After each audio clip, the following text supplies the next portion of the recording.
He's going to have an effort to eliminate freedom of speech for Rush Limbaugh and Sean Hannity.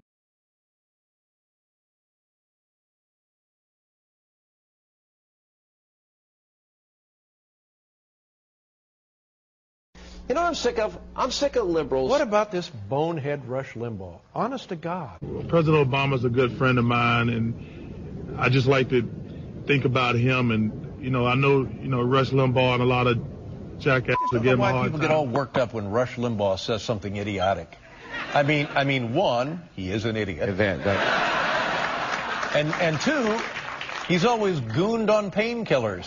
He gets up in Washington, and he's the keynote speaker at some function, and he comes up, he looks like an Eastern European gangster. He's got the black jacket on, the black silk shirt, and it's unbuttoned like, oh yeah, when you think Rush Limbaugh, you think, ooh, let's see a little flesh.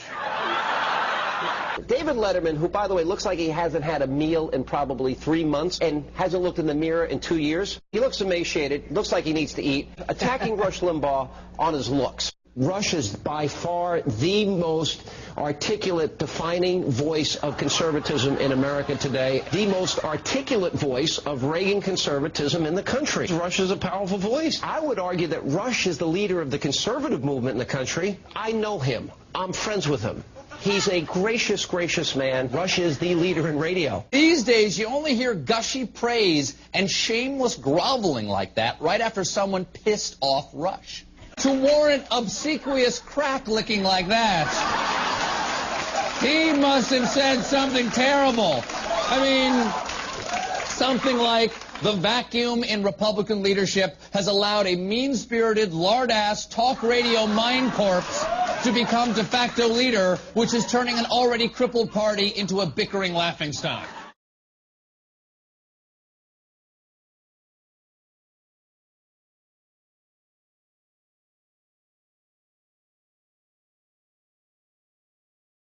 We get used to Republicans like Newt Gingrich, and Newt, smart guy. Now all of a sudden you got Rush Limbaugh. I'm sorry, the casino's closed. It's one of what?